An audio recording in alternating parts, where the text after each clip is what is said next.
વડોદરા શહેરમાં ગોરવા વિસ્તારમાં દબાણ દૂર કરવાની કામગીરી હાથ ધરવામાં આવી। વડોદરા શહેરમાં ગોરવા વિસ્તારમાં મધુનગર બ્રિજની બાજુમાં 18 મીટરના રોડ લાઇન આવતા 37 જેટલા કાચા પાકા મકાનો દબાણો દૂર કરવાની કામગીરી હાથ ધરી હતી, જેમાં ગોરવા પોલીસ સ્ટેશન સ્ટાફ અને ફાયર બ્રિગેડ અને MGVCLની ટીમ સાથે રાખી દબાણ દૂર કરવાની કામગીરી હાથ ધરી હતી। જે સંદર્ભમાં દબાણ શાખા ટીમ રાજેશભાઈ મેકવાન તથા TTO અને દબાણ અધિકારી ચિરાગભાઈ શાહની હાજરીમાં દબાણ શાખા ટીમ દબાણ દૂર કરવાની કામગીરી હાથ ધરી હતી।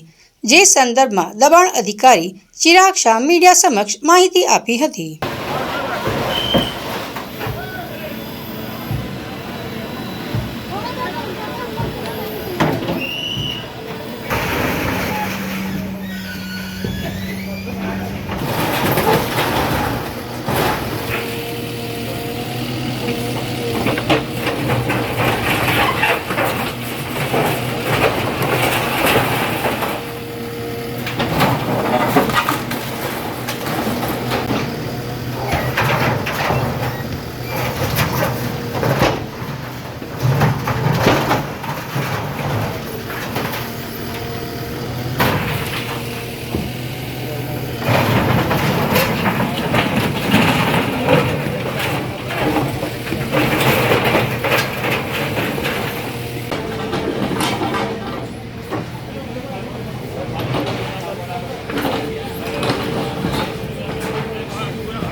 વહીવટી વોર્ડ નંબર 8માં સમાવેશ વિસ્તાર મધુનગર 4 રસ્તા પાસે મધુનગર બ્રિજની બાજુમાં TP55 18 મીટરના રોડ લાઇનમાં આવતા 37 જેટલા યુનિટ દૂર કરવાની કામગીરી આજરોજ દબાણ શાખા, TP department, MGVCL, Gorwa police સ્ટેશનનો સ્ટાફ, ફાયર, સ્ટ્રીટ લાઇટ તેમજ અન્ય વિભાગોને સાથે રાખી આજરોજ કાર્યવાહી હાથ ધરવામાં આવી છે।